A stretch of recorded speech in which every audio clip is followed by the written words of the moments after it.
नमस्कार मित्रांनो, राज्यात जुलै व ऑगस्ट 2025 या महिन्यात झालेल्या अतिवृष्टी व पुरामुळे बाधित झालेल्या 19,22,909 शेतकऱ्यांच्या 15,45,250.05 हेक्टरवरील शेतपिकाच्या नुकसानीपोटी 1,339 कोटी 49,25,000 रुपये इतकी मदत देण्यात आलेली आहे।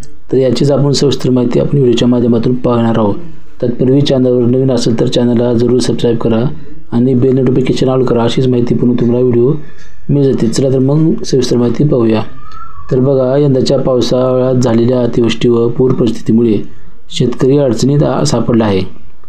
शेतकऱ्यांना तात्काळ मदत करून त्यांचे जीवन सुकर करण्यासाठी ही मदत निश्चित उपयोगी पडेल असा विश्वास मदत व पुनर्वसन मंत्री मकरंद जाधव पाटील यांनी व्यक्त केला आहे।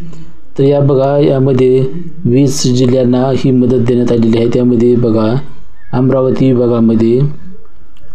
विभागातील अकोला, यवतमाळ, बुलढाणा आणि वाशिम या जिल्ह्यातील 7,88,974 शेतकऱ्यांच्या 6,54,000 इतकी हेक्टरवरील जमिनीचे शेतनुकसानीचे 565 कोटी 60,30,000 मदत देण्यात आलेली आहे।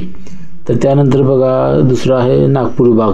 नागपूर विभागामध्ये गोंदिया, भंडारा, गडचिरोली, वर्धा आणि नागपूर या जिल्ह्यातील 37,631 शेतकऱ्यांच्या नुकसानीपोटी 23 कोटी 85,26,000 मदत ही मिळाली आहे।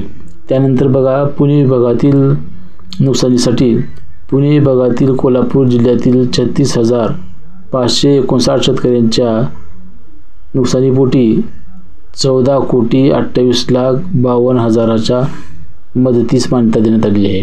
त्यानंतर आहे बघा, छत्रपती संभाजीनगर विभागातील हिंगोली, बीड, लातूर आणि धाराशिव या जिल्ह्यातील 10,35,068 शेतकऱ्यांच्या मदतीसाठी 721 कोटी 97,86,000 निधी ही मिळाला आहे।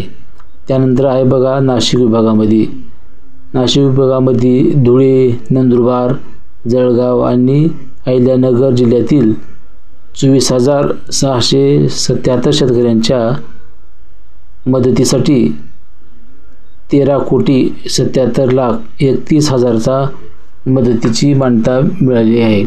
तर अशा प्रकारे या जिल्ह्यांना हा टोटल 1,339 कोटीच्या मदतीस मान्यता देण्यात आलेली आहे। अशा प्रकारे आपण ही सविस्तर माहिती पाहिली। व्हिडिओ आवडला तर आपल्या मित्रांना शेअर करा। नमस्कार।